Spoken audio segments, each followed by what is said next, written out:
तो नमस्कार, मैं हूं पवन शर्मा। आप देख रहे हैं हमारे साथ Yashvi home news channel Sharma और इस समय मैं घटना स्थल पे हूं।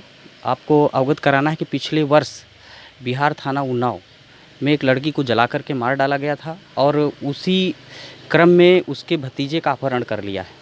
और विश्वकर्मा समाज से लीडर हमारे साथ भारतीय गंगे नमामि गंगे के संयोजक महेंद्र विश्वकर्मा जी हैं और जो सत्तारूढ़ पार्टी से ताल्लुक़ भी रखते हैं। माननीय मुख्यमंत्री जी, प्रदेश अध्यक्ष जी के निर्देशानुसार इस घटना को पूरा कवरेज करने लिए कि यहाँ पर आए। मैं इनसे जानना चाह रहा हूँ कि ये घटना को आप किस नज़रिए से देखते हैं और आपकी सरकार इसमें क्या करेगी और जो लोकल थाना है इसको क्या निर्देश देंगे?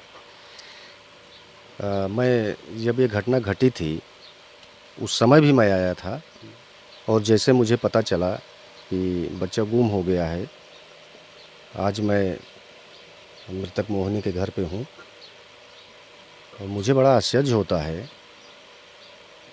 जब यहाँ लोग कहते हैं कि पुलिस लगी थी, ऑलरेडी पहले से फोर्स लगी हुई है और फोर्स लगने के बाद वो बच्चा गायब हुआ है, तो मुझे तो बड़ा आश्चर्य हो रहा है। इस पे बड़ा गंभीर मुद्दा है, बड़ा गंभीर विषय है और इनके परिजन से भी मैं बात करूँगा और शासन स्तर से जितनी भी मदद होगी हम लोग लगे हैं, करें, मदद कर रहे हैं।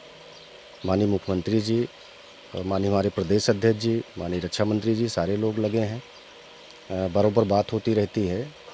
फोर्स भी अपना काम मुस्तैदी से कर रही है। कप्तान साहब से भी मेरी बात हुई अब थी। एक सोचने की बात यह है कि घटना पिछले साल हुई थी और इतनी हाई प्रोफाइल घटना थी, जलाकर मार डाला था, क्योंकि हैवानों के हौसले इतने बुलंद हैं। तो सर ये बात है सबसे बड़ी चीज़ कि जब पुलिस लगी, यहाँ पर फोर्स लगी हुई है, उनके बीच में बच्चा अगर गायब होता तो एक संदेहास्पद नहीं जाता है। इसका मतलब क्या है? क्या इसमें प्रशासन कहीं न कहीं हीला हवाली बरत रहा है? पीड़ित परिवार को कहीं न्याय से वंचित करने की बात हो रही है? इसमें कहीं न कहीं से सर दाल में तो काला दिखता है ना। कैसे गायब हो गया बच्चा? अगर पुलिस वहाँ भी है, यहाँ भी इनके साथ भी मौजूद है, ये तो सोचने वाली बात है कि बच्चा ऐसे कैसे गायब हो जाएगा? देखिए पवन जी, ये मामला गंभीर तो है, लेकिन मैं आपको विश्वास दिलाता हूँ, हमारी सरकार और हमारी पुलिस बहुत मुस्तैद है। मेरी कप्तान साहब से 2 दिन से लगातार बात हो रही है। बच्चा जिंदा या मुर्दा मिलेगा, किसी भी कीमत पे मिलेगा। जो भी ले गया होगा पानी में डूब जाएगा, वो भी नहीं बचेगा। किसी भी नहीं, कीमत पर हम सवाल उस इस बच्चे चीज़ को का है ना कि बरामद करेंगे। बच्चा तो जब अपहरण हुआ वो जिंदा था ना। और सबसे बड़ी बात आती है जिंदा या मुर्दा। अगर कप्तान साहब इस तरह के वक्तव्य को करते तो सवाल इस चीज़ का, उन्हीं की फोर्स यहाँ पर है, प्रेजेंट टाइम में भी मौजूद है, मैं देख पा रहा हूँ, सुरक्षा भी है। लेकिन अगर इस सुरक्षा के बीच और भी पीड़ित परिवार के साथ कुछ होता है तो मैं तो इसमें सरासर मान रहा हूँ कि सरकार ही कहे, सरकार की जो है लापरवाही, सरकार के कर्मचारी लापरवाही कर रहे हैं। जैसे हाथरस पे घटना को लेकर के जो है अब उन अपराधियों ने अंजाम दिया है, तो कहीं ऐसा तो नहीं कि अपराधियों के हौसले इतने बुलंद हैं, वो सोचते हैं कि हम इसको बचा ले जाएंगे, और इस घटना भी वो सोचते हैं कि जो गरीब परिवार के लोग हैं तो क्या इनको बचा पाएंगे? और दूसरी चीज़, आपका तो जो है सरकार में भी है, और दूसरी चीज़ आप विश्वकर्मा समाज के एक लीडर भी हैं, राष्ट्रीय अध्यक्ष हैं। तो आप राष्ट्रीय अध्यक्ष होने के नाते समाज के लिए क्या मैसेज देना चाहेंगे? समाज के साथ जो अत्याचार हुआ उसमें आप किस मजबूती के साथ खड़े होंगे? यानी आप सरकार के साथ जाएंगे या समाज की बेटियों के साथ जाएंगे? हम पूरी मुस्तैदी के साथ, मेरा पूरा विश्वकर्मा समाज, पूरा संगठन लगा हुआ है, मेरी सरकार भी लगी हुई है। हम लोग बराबर डेली एक दूसरे के कांटेक्ट में हैं। बच्चा ज़िंदा ही बरामद होगा, ये मेरा वादा है। थोड़ा समय लग रहा है, सारे सिस्टम हम लोगों ने लगा रखा है। आज नहीं तो कल बच्चा कहीं न कहीं से बरामद होगा और सच्चाई भी सामने आएगी। आप अपनी सरकार के अभी एसओ साहब से आपने बातचीत की, इनकी बातचीत से कितना संतुष्ट हैं? एसओ साहब ने मुझे कहा है, भी इंस्पेक्टर साहब से मेरी वार्ता हो रही थी, वो लोग भी लगे हैं पूरी मुस्तैदी के साथ। और भी सारे नंबर, बहुत कुछ हम लोग आपके इस चैनल के माध्यम से नहीं कह सकते हैं, गोपनीयता होती है। तंत्र अपना लगा हुआ है, काम कर रहा है, बच्चा बरामद करेंगे, इसमें कोई दो राय नहीं है। बहुत बहुत धन्यवाद। जैसा पीड़ित परिवार लगा रहा है, आरोप लगा रहा है कि इनको जो है बंधक बना दिया गया, तो मुझे तो यहाँ तो नहीं लग रहा है कहीं से बंधक बनाया गया है। हाँ, ये ज़रूर है प्रशासन का दबाव है, चूँकि प्रशासन काम कर रहा है जैसा मैं देख पा रहा हूँ।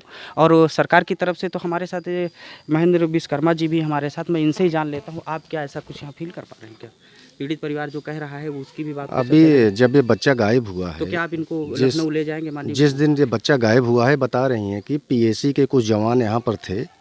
कोई एक वाजपेयी था और एक मिश्रा, 2 कांस्टेबल थे। उन पे पूरा डाउट है इनको कि वो लोगों की मिली भगत से काम हुआ है, ऐसा लग रहा है। ऐसा कुछ लग रहा है। इनके बयान से भी मुझे लग रहा है। ये हम लोग बात करेंगे, लखनऊ पहुंच के इस पर चर्चाएं होंगी और क्या अभी इसके बाद जो है आप जो है ये उन्नाव के एसपी साहब के पास जाएंगे या सीधे डायरेक्ट नहीं, मैं रिपोर्टिंग सीधे लखनऊ? अभी मैं देखता हूँ कहाँ प्रोग्राम क्या है, मैं बताऊँगा आपको।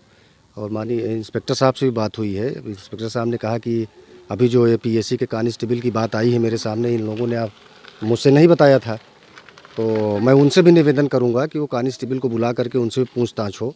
और भी जांचें अगर करानी पड़ेंगी तो हम मांग करेंगे, उनका भी नार्को टेस्ट होगा, सारे चेकअप कराएंगे। दूध का दूध, पानी का पानी होगा। मैं बख्शूंगा नहीं किसी भी बहुत कीमत बहुत धन्यवाद। आप हमारे साथ देखते रहिए news live today Pawan Sharma. वहाँ पे आगे देखो ना, वहाँ पीएससी रहती है और पीएससी का कैंप है, वहाँ एक सब पीएससी रहती है, यहाँ भी जो रहती है। तो बाहर का आदमी है तो बच्चा नहीं उठा सकता, बच्चा वही है, तो बच्चा जानता है आराम से बच्चा वही ले जाता है, कोई कोई